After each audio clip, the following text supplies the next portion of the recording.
जय शिव शंकर, जय माता पार्वती, जय शनिदेव। आप सभी का स्वागत है।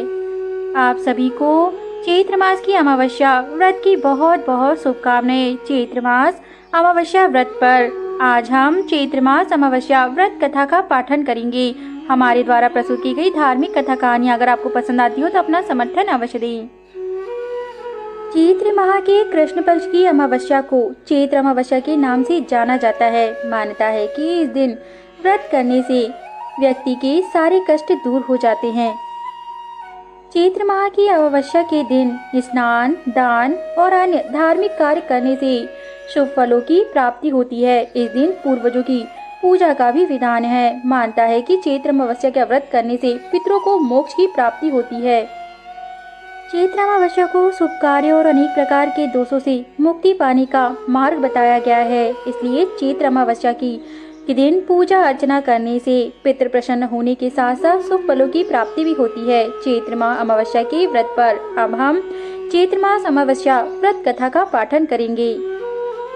चैत्र अमावस्या व्रत कथा। बहुत समय पहले की बात है। एक नगर में एक राजा राज किया करता था। उसकी प्रजा और उसके परिवार दोनों ही सुख से रहा करते थे।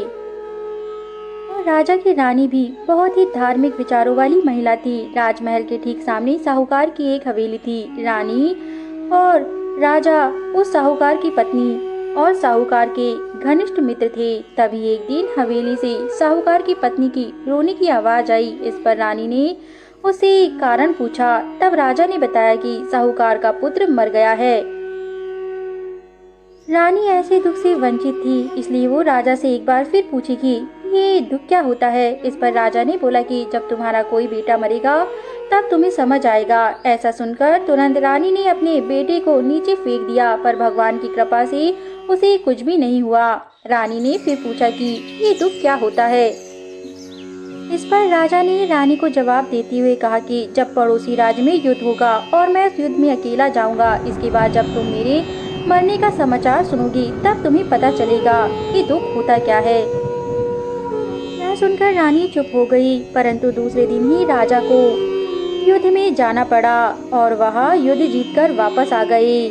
क्योंकि रानी अमावस्या व्रत किया करती थी, यह विजेता का कारण अमावस्या का व्रत था।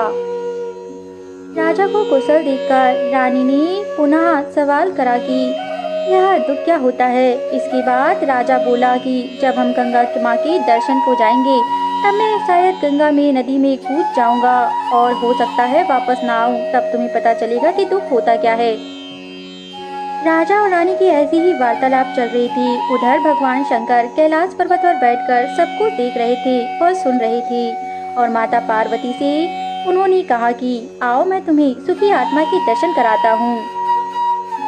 कहकर भगवान शिव शंकर तथा माता पार्वती बकरी व बकरी का रूप धारण कर मृत्युलोक पर आकर बावली के पास घास चरने लगे। राजा और रानी भी गंगा स्नान के लिए उस बावली के पास पहुँचे। राजा नदी में कूद गया। तब रानी ने विचार किया कि मैं इस बावली के पास ही विश्राम करूं।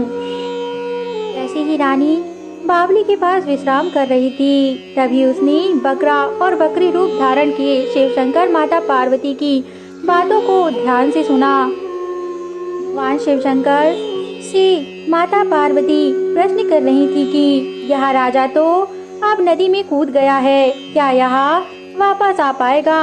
क्या माता गंगा इसके प्राणों की रक्षा करेंगी? इस पर भगवान शिव शंकर ने मुस्कुराते हुए कहा, हे देवी, यह राजा चाहे गंगा में जाए, चाहे युद्ध में या फिर घोर कष्ट में जाए, उसे वहां से सुरक्षित लाना आवश्यक है। क्योंकि इनकी पत्नी ने अमावस्या का व्रत किया है। इन्होंने वह व्रत करके पुण्य को संचित कर लिया है। इनके पुण्य फलों का संचयन इतना अधिक है कि इस जन्म में रानी को कभी कोई कष्ट नहीं होगा और ना ही इनके परिवार में कोई विपत्ति आने वाली है। यही कारण है कि राजा कितना भी प्रयत्न कर ले कि रानी को दुख का एहसास हो, परंतु रानी ने इतना व्रत कर रखा है, इतने जप कर रखे हैं, जिसके फल स्वरूप उन्हें दुख और कष्ट नहीं देखना पड़ेगा। क्योंकि जो भी चैत्र मास की अमावस्या का व्रत करता है वह अवश्य ही पुण्य को संचित कर लेता है।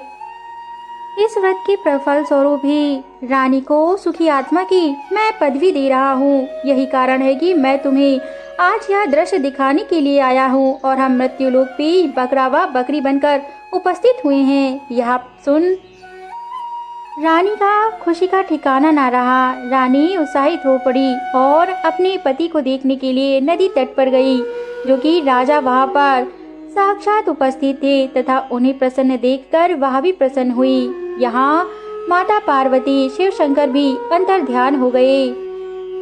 तब राजा ने रानी से कहा, मैं आपको अब दुख का अनुभव नहीं करा सकता। मैं नदी में तो गया था, पर देखो मैं तो बल्कि उज्जवल प्रकाशमान होकर लौट आया हूँ। इस पर रानी ने कहा, महाराज अब आपको दुख जताने की आवश्यकता नहीं है, हमारे भाग्य में दुख है ही नहीं। रानी ने भगवान शिव शंकर माता पार्वती से सुने हुए कथनों को पुनः दोहरा दिया और राजा को बताया कि जो भी चैत्र मास की अमावस्या का व्रत करता है उसके सभी कष्ट दूर हो जाते हैं, वह दुख का भुगतान नहीं करता। यही कारण है कि आप और मैं इस जीवन में सुखमय जीवन ही व्यतीत करेंगे। इतना कहकर दोनों सकुशल मंगल के साथ प्रसन्नता पूर्वक अपने महल में लौट गए। जय शिव शंकर, जय माता पार्वती। हमारे द्वारा प्रस्तुत की गई धार्मिक कथा कहानी अगर आपको पसंद आती हो तो अपना समर्थन अवश्य दें, ताकि हम ऐसे ही उच्च कोटि की कथाएं लाते रहें। धन्यवाद।